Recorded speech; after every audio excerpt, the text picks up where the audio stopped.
ჩვენ დღეს ვისაუბრებთ უზბეკეთის ბაზართან დაკავშირებით, რადგან ბოლო პერიოდში ძალიან აქტუალური გახდა ეს საკითხი. ქვეყანა გაიხსნა, რაც იყო ყველაზე დიდი გამომწვევი მიზეზი იმისა, რომ ეს ბიზნესები დაინტერესდნენ უზბეკეთში შესuliet. ვისაუბროთ იმ შეცდომებზე, რომელსაც უშვებენ ხოლმე ქართული კომპანიები, ჩვენმა პარტნიორმა, ვინც ყავს უზბეკეთში, საკმაოდ გაგვიმარტივა ისეთ ბევრი ბიუროკრატიული გზები, ჩვენ შეიძლება შეგვეძლო და გაგვეკეთებინა ეს ყველაფერი, მაგრამ ამისთვის დაგვჭირდებოდა დამატებით შეიძლება 6 თვე ან 1 წელი. დღეს ნაწილი ჩვენთან 18%-ია და თქვათ უზბეკეთში არის 12%. სოციალური გადასახადი ჩვენ არ გვაქვს და უზბეკეთში ჯერ კიდევ დარჩენილია და 12%-ია, საშემოსავლო არის ანალოგიურად 12%. გამარჯობა, მე გიგა ფაიქიძე ვარ, ლოიალტეს დამფუძნებელი პარტნიორი და მმართველი დირექტორი.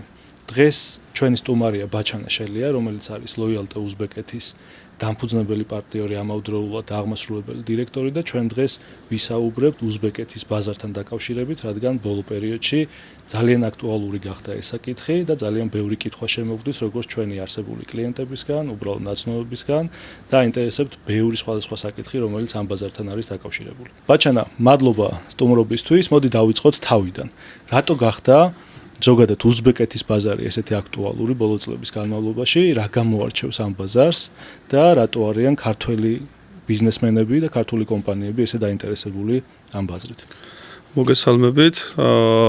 პირველ რიგში აღნიშნავ ალბათ იმას, რომ 2017 წლიდან ახალი პრეზიდენტის მოსვლის შემდეგ ქვეყანა გაიხსნა, რაც იყო ყველაზე დიდი გამომწვევი მიზეზი იმისა, რომ ეს ბიზნესები დაინტერესდნენ უზბეკეთში შესuliet და შემდეგ ის რეფორმები და ის სტრუქტურული ცვლილებები, რასაც განახორციელებს ამჟამინდელი მთავრობა უზბეკეთში, რაც საკმაოდ ახალისებს არა მარტო ქართულს, არამედ ნებისმიერი ქვეყნიდან უცხოური ინვესტიციების მოზიდვას ქვეყანაში და ეს არის ერთ-ერთი ყველაზე დიდი პრიორიტეტი მთელი სახელმწიფოს. გარდა ამისა, მინდა აღვნიშნო ისიც, რომ მოსახლეობით ცენტრალურ აზიაში ყველაზე დიდი რაოდენობით მოსახლეობა ყავს, უკვე 37 მილიონი არის უზბეკეთის მოსახლეობა და გარდა ამისა, მინდა გამოვყო ისიც, რომ ყოველწლიური ზრდა მოსახლეობის 1 მილიონი არის უკვე თითქმის და ისიც, რომ ახალგაზრდა თაობა მოსახლეობის 60% 30 წელზე ქვევით არის, რაც საკმაოდ კარგი მაჩვენებელი არის. მადლობა ბაჩანა. მოდი ვისაუბროთ უშუალოდ კომპანიის დაფუძნებასთან დაკავშირებით, რადგან ვფიქრობ, ქართველ ბიზნესმენებს სწორედ ეს აინტერესებთ ყველაზე მეტად. რასთან არის დაკავშირებული, რამდენად ბიუროკრატიული არის ეს პროცესი და რა არის სხვაობები მაგალითად ქართულ პრაქტიკასთან მიმართებაში? საკმაოდ საინტერესო არის. ჩვენც ახლა უკვე 2 წელზე მეტია გამოცდილება გვაქვს უზბეკეთის ბაზარზე. თავიდან როგორც ყველა სხვა დანარჩენ ბიზნესს ცოტა რთულად მიაჩნია ეს ბიუროკრატიული პროცესები, მაგრამ ჩვენ უკვე საკმაოდ დიდი გამოცდილება მივიღეთ. 2 წლის განმავლობაში 30-ზე მეტ ქართულ კომპანიას დავეხმარეთ და დღესდღეობით ისე გვაქვს სტრუქტურა აწყობილი, რომ ქართულ ბიზნესს შეუძლია საბუთების მოწოდების შემდეგ 2 სამუშაო დღეში კომპანია გაუხსნა დისტანციურად. ერთადერთი რაც გვჭირდება, დამფუძნებელი დირექტორის ვიზიტი მხოლოდ და მხოლოდ საბანკო ანგარიშების გახსნა. ჯერჯერობით არ ხდება საბანკო ანგარიშების გახსნა ონლაინ, მაგრამ ესეც მიმდინარეობს პროცესი და სულ მალე ხანში ალბათ ეგეც იქნება შესაძლებელი. სირთულეებს რაც შეეხება, არის ის გამოწვევა, რომ არ ცოდნა ადგილობრივი ბაზრის და არ ცოდნა იმ ბიუროკრატიული საკითხების, რაც შეიძლება თავიდანვე გაითვალისწინოს. ჩვენ ახლა იმდენად კარგი გამოცდილება შევიძინეთ უზბეკეთში, რომ წინასწარ გამზადებული დოკუმენტაციით ნოტარიულად შეგვიძლია მინდობილობა გავაკეთოთ, იგივე ჩვენს თანამშრომელზე დისტანციურად გაუხსნათ კომპანია და ჩამოვიდეს თვითონ დირექტორი, აიღოს ბანკის ბარათი და გახსნას ანგარიში და დანარჩენი შეუძლია უკვე ჩვეულებრივად დისტანციურად გააგრძელოს და საკმაოდ კარგი პრაქტიკაც გვაქვს, საკმაოდ ბევრ კომპანიას დავეხმარეთ და ინტერესიც საკმაოდ იზრდება. ადრე თუ ქონდა მომართვიანობა, თქვა 2 წლის წინ 3 თვეში ერთი ქართული კომპანია იყო დაინტერესებული, ბოლო პერიოდში განსაკუთრებით გახშირდა და არ გავაკვირა 2-3 კომპანია რო არ დაინტერესდეს უზბეკეთის ბაზარზე კომპანიის რეგისტრაციით.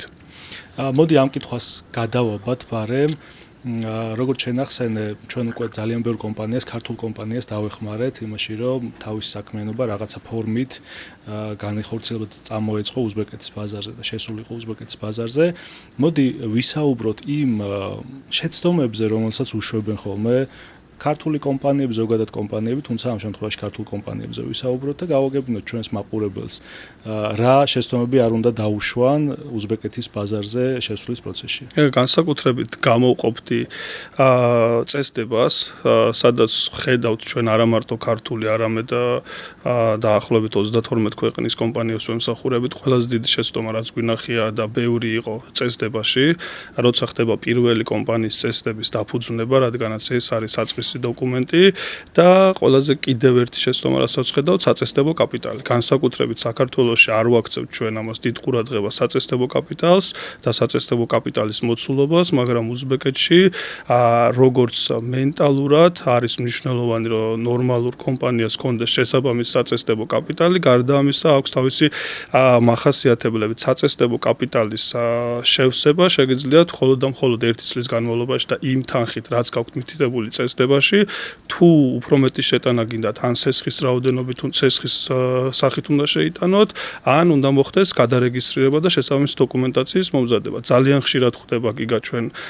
პრაქტიკულად შედეგები, სადაც კომპანიებს აქვთ მინიმალური საწესდებო კაპიტალი დაახლოებით $100 ეკვივალენტი რო ვთქვათ, რაც საერთოდ არ არის საკმარისი კომპანიის დასაწყებად, სამართავად და ეს შემდეგ და თუ ბიზნეს ჩვენთან ლოგიკურად ჩანს მათთვის უკვე ერთი რო ალოგიკურად ჩანს, არასერიოზულად ჩანს და შემდეგ უკვე როცა ხდება ხარჯების გაწევა და დამფუძნებლებს უნდა კომპანიის თანხის შევსება, მერე ხდება ან გადარეგისტრირება კომპანიის და საწესდებო კაპიტალის მომატება, ან სესხის სახით მისცემა კომპანიას, რადგანაც კომპანიის ოპერირება ყველასთვის ნათელია, რომ საკმაოდ ხარჯებთან არის საჭირო აუცილებლად და ამის გარდა კიდე გამოვყოფდი, რომ თქვათ არ აქცევენ დიდად ყურადღებას უცხო ბიზნესები, ქართული მათ შორის, სად იქნება კომპანია რეგისტრირებული. თუ ადგილზე აპირებენ მუშაობას და ადგილობრივ ბაზარზე, ჩვენ მაინც ყველას ურჩევთ, რომ რეგისტრაციის მისამართი კონდეს ტაშკენტში, რადგანაც იქაური მენტალიტეტით ეს გავლენას ახდენს, რომ რა ხარ სადღაც რეგიონში დარეგისტრირებული და ხარ დედაქალაქში რეგისტრირებული. მეგონი ამ კუთხით გარკვეულწილად გავართ ჩვენ ეს ქართული და უზბეკური ბიზნეს გარემო. ბაჩანა, ჩვენ საუბრობდით ეხა უფრო მეტად ტექნიკურ თემებზე და კომპანიის დაფუძნებაზე, თუმცა ნებისმიერ ბაზარზე შესვლისას ძალიან მნიშვნელოვანია ის კულტურული თავისებურებები, რომელიც უნდა გაითვალისწინოთ, თუნდაც ადგილობრივ ბიზნესებთან, ადგილობრივ მომხმარებელთან ურთიერთობისას, თუნდაც მარეგულირებლებთან ურთიერთობისას. ამ კუთხით ჩვენც დაგვიშვია გარკვეული შეცდომები ამ მიმართულებით, თუმცა პრაქტიკაში ძალიან ბევრი რამე ვისწავლეთ და მოდი ეს გამოცდილება გავაზიაროთ. ამ მიმართულებით რა უნდა გაითვალისწინონ ბიზნესებმა? ამ მიმართულებით აუცილებელია ადგილობრივი რჩევა იქნება ჩვენსგან, რომ პარტნიორის პოვნა აუცილებლად სასურველია ყოველ შემთხვევაში, რომელიც უკვე გარკვეულია ამა თუ იმ საკითხში და ჩვენ ბევრს დავეხმარეთ ასებული პარტნიორების მოძიებაში. გარდა ამისა, კარგი იქნება, რომ თვითონ ადგილზე ნახონ და შეიგრძნონ ის მენტალიტეტი, რაც უზბეკეთში არსებობს. მე პირადად მახსენდება ძალიან კარგად ისიც, რომ თქვათ ქალბატონებისთვის ხელის ჩამორთვება შეიძლება ჩვენთვის ძალიან მისაღები არის უზბეკეთში. არ არის მისაღები, თუ ქალმა პირველად გამოგიწოდა ხელი, შესაბამისად შეგიძლია ხელი ჩამოერთვა და თავიდან რამოდენიმეჯერ უხერხულ მდგომარეობაში ჩავარდნილ ვარ. მეც ყოფილა. გარდა ამისა, კიდევ საინტერესო ის არის, რომ თქვათ ხელშეკრულებების ან შეთანხმებების მიღწევა, რასაც პრაქტიკაში ვაკვირდებით, არ ხდება მხოლოდ ოფისში. ოფისში ხდება ოფიციალური შეხვედრები, ოფიციალური ვიზიტები და ამ ხელშეკრულებებს ამ პირობების განხილვა თუ გაგრძელდა შემდეგ რესტორანში ან ჩაიხანაში, შესაბამისად შეგიძლიათ იგულისხმოთ, რომ ერთი დიდი პლუსია, რომ ეს მიდის უკვე დასასრულისკენ, რომ დადებითად შეიცვალოს. რადგანაც მენტალიტეტში არ ვიცი, არასთქმის კულტურა ან ერიდებათ, ან არ ამბობენ, ან უარით არავის არ გაისტუმრებენ, უარით არავის არ ეტყვია, რომ არ ვარ დაინტერესებული, პირიქით ყველა ძალიან დაინტერესებულია, ყველა შეგხვდებათ, ყველა მოგისმენთ, მაგრამ ეს შეხვედრა შეიძლება გაგრძელდეს საკმაოდ დიდ ხანს. ამიტომ გამოვყოფთ და თუ გაგრძელდა შემდეგ საღამოს ვახშამზე, არაფორმალურ გარემოში იდეალურია, მაშინ შეგიძლიათ ჩათვალოთ დიდი პლუსი გაქვთ. პარტნიორის თემა ახსენე და მეც გეთანხმები აბსოლუტურად, რომ ამ ბაზარზე დამკვიდრებისთვის ალბათ კრიტიკულად გადამწყვეტი არის, რომ ყავდეს იქაური პარტნიორი და ჩვენს იქ მარტივად შესვლაში ალბათ ამანაც ძალიან დიდი როლი ითამაშა. და ამ კითხვას ძალიან ბევრი ქართველი ბიზნესმენი მისვამს მე როცა მიწევს მათთან საუბარი, მაგრამ საკმაოდ რთული გამოწვევა არის ეს ადგილზე იპოვო უცხო ქვეყანაში პარტნიორი. აი ამ კუთხით რის რჩევა შეგვიძლია და შენ ახსენე რომ ჩვენს ვეხმარებით ხოლმე პარტნიორობის მოძიებაში და რამდენად შეგვიძლია ნუ დაპირება ცოტა რთულია, მაგრამ დახმარება შევთავაზოთ ამ კუთხით ქართულ ბიზნესს. თავისუფლად ქონდა რამოდენიმე შემთხვევა, როცა ქართულ ბიზნესს დავეხმარეთ და არა მარტო ქართულ ბიზნესს პარტნიორების მოძიებაში და რთული არის ვიღაცას ჩაუდგებ თქვა თავდებში და მისცე გარანტია, მაგრამ გზას მაინც უმარტივებთ და უვიწროვებთ, თქვა სად 37 მილიონში მოძებნოს და სად თქვა 5-6 რჩეულ კანდიდატში, რომელსაც ჩვენ მაგალითად ისეთ პიროვნებას არ შევთავაზებთ 2 წლის განმავლობაში, რაც გამოცდილება მივიღეთ, ვიცით რა ბექგრაუნდი აქვს, რა გამოცდილება აქვს, ვინ არის, რას წარმოადგენს, როგორ წარმოადგენს და შესაბამისად ჩვენც არ ჩავიგდებთ თავს უხერხულ მდგომარეობაში ან რისკის ქვეშ, ამიტომ ჩვენს მიერ შერჩეული კანდიდატი იქნება უკვე გაანალიზებული და უკვე ვიწრო ასორტიმენტი ექნება შესარჩევად ქართულ თუ არაქართულ ბიზნეს პარტნიორის ძიებაში და კიდევ ერთხელ მინდა აღვნიშნო როგორც თქვი რომ ჩვენმა პარტნიორმა ვინც ყავს უზბეკეთში საკმაოდ გაგვიმარტივა ისეთ ბევრი ბიუროკრატიული გზები ჩვენ შეიძლება შეგვეძლო და გაგვეკეთებინა ეს ყველაფერი მაგრამ ამისთვის დაგჭირდებოდა დამატებით შეიძლება 6 თვე ან 1 წელი მაგრამ ეს ყველაფერი უფრო მარტივად ხდება როცა ადგილობრივი ყავს როცა იცის ადამიანი საერთოდ შეიძლება გადაგვეფიქრებინა კიდევაც იქ დარჩენა რომ კი ბატონო როგორც ძალიან ბევრმა ბიზნესმა გააკეთა სხვა შორის იმ დროს როცა ჩვენ შევედით უზბეკურ ბაზარზე ბაჩანა რომელი ბიზნესები უпроსორად რა სექტორის წარმომადგენლები უფრო მეტად ინტერესდებიან როგორც წესი და ამ კუთხითაც რაღაც ჩვენი გამოცდილება რომ გავაზიაროთ რა არის სექტორები სადაც უფრო მარტივია სადაც უფრო დიდია თქვა შესაძლებლობები დღეს უზბეკურ ბაზარზე. ყველაზე მეტად ალბათ გამოვყოფდი IT მიმართულებას, IT მიმართულების ბუმი არის ახლა უზბეკეთში, რადგან თვითონ სახელმწიფო იძლევა საკმაოდ კარგ პირობებს, კარგ საშეღავათო პირობებს, წარმოიდგინეთ, სოციალური გადასახადი 12-ის მაგურად 0% გექნებათ IT პარკის რეზიდენტობის შემთხვევაში, საშემოსავლო გადასახადი 12-ის მაგურად გექნებათ 7.5%, გარდა ამისა DGG 12% არ გექნებათ საერთოდ არც იმპორტზე, არც ექსპორტზე გადასახდელი და დივიდენდი თუ ექსპორტიდან არის მიღებული სერვისებიდან შემოსავალი 10%-ს მაგურად გაქვთ 5%. ამ ჩათვალეთ ფაქტობრივად სახელმწიფო გაძლევთ ძალიან დიდ ბერკეტს იმისა, რომ იმუშაოთ, განავითაროთ და IT მიმართულება ერთ ცალსახად, მეორეს გამოვყოფდი ალბათ საგანმანათლებლო მიმართულება, სერვისების ნაწილი საკმაოდ კარგად ვითარდება და ქართული გამოცდილება განსაკუთრებით ძალიან მისაღები არის უზბეკური ბაზრისთვის და ძალიან დაინტერესებული არიან ქართული ბიზნესების მიმართ, რომ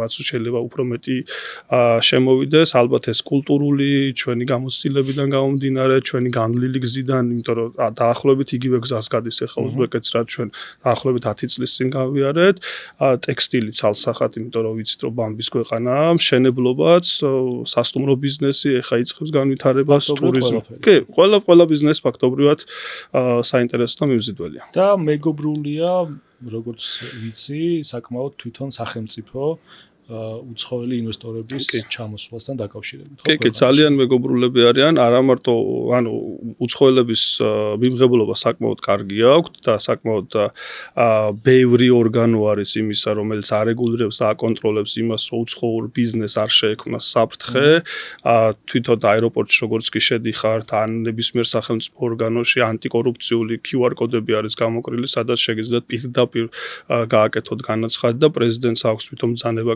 თუ კი ვინმე იქნება ვინც უცხოურ ბიზნესს შეავიწროს განსაკუთრებით 20 წლიანი სასჯელი არის და თვითონ პირადად აკონტროლებს პრეზიდენტის ადმინისტრაცია.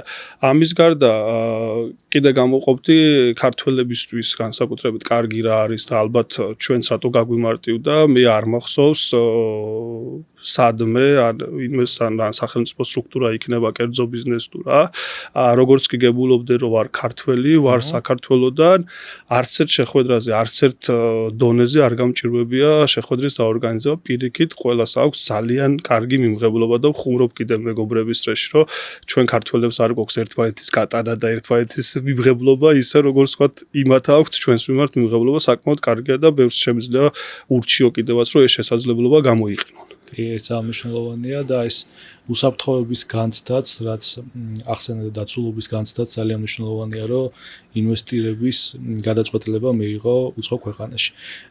გადასახადებზეც ისაუბრება ჩანამცირედით, თუმცა ცოტა უფრო მეტად მინდა რომ ამ თემას შევეხოთ. გარდა IT პარკის სპეციალური დაბეგვრის რეჟიმებისა, ზოგადად საგადასახადო სისტემა როგორ მუშაობს და თუ არის კიდე რაიმე სპეციალური დაბეგვრის რეჟიმები, რომლითაც შეიძლება ისარგებლოს ბიზნესი. არსებობს გარდა ამისა კიბერპარკი, გარდა ამისა არსებობს სახელმწიფო წახალისების პროგრამები, როგორც აგრომიმართულებით, ასევე არის სამშენებლო მიმართულებითაც. სამშენებლო მიმართულებით საკმაოდ კარგი შეღავათები არის, როგორც შესაძლებლობა იმისა, რომ თქვათ, აიღო მიწის ნაკვეთი და განავითარო მშენებლობა, მიწის ნაკვეთი ფაქტობრივად სიმბოლოთაში, თუ რეგიონებში აპირებს მშენებლობას და სასტუმრო ბიზნესის წარმოებას, იქ აქვს საკმაოდ დიდი შეღავათები, როგორც საშემოსავლო DRG-ზე, ძალიან ბევრი წამახალისებელი პროგრამები არის, დაკრედიტების ნაწილშიც გვერდში გიდგება და ძალიან საინტერესოა ყველა მიმართულება ფაქტობრივად. და განაკვეთები, თვითონ განაკვეთები როგორია? აი დავუშვათ ქართულ ძირითად გადასახადებს რო შევადაროთ. კი ბატონო. DRG-ს ნაწილი ჩვენთან 18%-ია და თქვათ უზბეკეთში არის 12%. სოციალური გადასახადი ჩვენ არ გვაქვს და უზბეკეთში ჯერ კიდევ დარჩენილია და 12%-ია. საშემოსავლო არის ანალოგიურად 12% და დივიდენდი არარეზიდენტებისთვის ალბათ უფრო საინტერესო იქნება 10% არის. ოღონდ აქაც აღნიშნავ, რომ თუ ექსპორტიდან არის მიღებული შემოსავალი 52%-ზე მეტი, ამ შემთხვევაში 5% იქნება დივიდენდის გადასახადი. მოგება ჩვეულებრივად 15%-ია, ეგ არის ძირითადი გადასახადები და თან ორმაგი დაბეგვრა მუშაობს საკმაოდ ბევრ ქვეყანასთან. და ეგეც შეიძლება ბევრისთვის წამახალისებელი იყოს. საქართველოსთან პირდაპირ ორმაგი დაბეგვრა არის და თქვათ, იქ გადახდილი, აქ შეიძლება ჩაითვალო, ან აქ გადახდილი უზბეკეთში შეიძლება გამოიყენო. კი ბატონო, ბაჩანა, ძალიან ბევრი შეგვიძლია ვისაუბროთ ჩვენ უზბეკეთთან დაკავშირებით და იდეაში მე მინდა რომ კიდე გავაკეთოთ ჩვენ მომდევნო ვიდეოც, სადაც უფრო კონკრეტულ თემებს უფრო მეტად გავშლით. ბოლოს მინდა გკითხო უზბილთან დაკავშირებით და ზოგადად აი კოლაბორაციასთან დაკავშირებით, რომლის ფარგლებში ჩვენ ვიქნებით ექსკლუზიური პარტნიორები ბევრი სხვადასხვა სექტორული გამოფენების და ისეთი ყველაზე პრაქტიკული რჩევა რაც შეგიძლია გააზიარო ქართველი ბიზნესებისთვის. პირველ რიგში ვიტყვი, რომ უზბილდი იყო საკმაოდ კარგი მაჩვენებელი და კარგი შედეგი ჰქონდა ქართული ბიზნესისთვის, ვინც იყო თქვა უზბეკეთში დაახლოებით 20-მდე კომპანია ყავდა ჩამოყვანილი და საკმაოდ კარგი პრეცედენტი იყო, რომ იტაკე საგამოფენო ცენტრთან გვაქვს ექსკლუზიური შეთანხმება წელიწადში 12 გამოფენაზე ვიქნებით ექსკლუზიური წარმომადგენელი საქართველოსზე, რადგანაც დაინახეს, რომ ქართულ ბიზნესთან საკმაოდ კარგი ურთიერთობა გვაქვს, ძალიან ბევრი ქართული ბიზნესი არის დაინტერესებული და რაღაც ხიდი გვინდა გავაკეთოთ საქართველოს უზბეკეთს შორის, რა თქვა ვიღაც საქართველოსდან უზბეკეთში წასვლა უნდა, ან პირიქით უზბეკეთიდან საქართველოში ექსპორტი, იმპორტი, ლოჯისტიკა, მომსახურება და ძალიან თან ბოდიში რო გაწყვეტნებ, აქ მხოლოდ უზბეკეთზე არ არის საუბარი ფაქტობრივად მთელ აზიაზე და ცენტრალურ აზიაზე. კი ბატონო. მთელ ცენტრალურ აზიაზე და ყველაზე საინტერესო არის ის, რომ თქვა ანალოგიური სერვისები შეიძლება ისარგებლონ როგორც საქართველოში, ასევე უზბეკეთში და ყველაზე მეტად რასაც გამოვარჩევდი, განსაკუთრებით ქართული კომპანიებისგან არის ის ნდობა, რასაც ჩვენს კომპანიას უცხადებენ, რადგანაც იციან, რომ საქართველოში გაქვს ადგილობრივი წარმომადგენლობა, იციან ვინ ხარ, რაც წარმოადგენენ და შესაბამისად უზბეკეთში და ცენტრალურ აზიაში როცა ხედავენ, რომ ქართული კომპანია არის, რომელიც ანალოგიურ სერვისებს უწევს, ანალოგიურად ქართულად ესაუბრება, თუნდაც ხელშეკრულებაზე, თუნდაც იმ სპეციფიკებზე, რაც შეიძლება მნიშვნელოვანი იყოს და თქვა 6 თვის შემდეგ დაინახოს ან 1 წლის შემდეგ დაინახოს, ჩვენ ამას უკვე წინასწარ სანამ კომპანიის რეგისტრაციას დაიწყებს, ვეუბნებით ყველანაირ რისკს, ყველანაირ შესაძლებლობებს, რას უნდა მიაქციონ ყურადღება, როგორ უნდა გააკეთონ და სხვა დანარჩენი. დიდი მადლობა ბაჩანა, რომ ესე შეძლებს დაგვარად ამ დროში ამომწურავად გვიპასუხე იმ ძირითად თემებზე, რომელზეც გვინდოდა გვესაუბრა უზბეკეთთან დაკავშირებით. მაყურებელს ვთხოვ, რომ ნებისმიერი საკითხი, რომელიც დაგაინტერესებთ ამ ბაზართან მიმართებაში, მოგწერეთ და ჩვენ აუცილებლად მომდევნო ვიდეოებში უკვე სიღრმისეულად შევეხებით ამ საკითხებს და გაგიზიარებთ ჩვენს გამოცდილებას.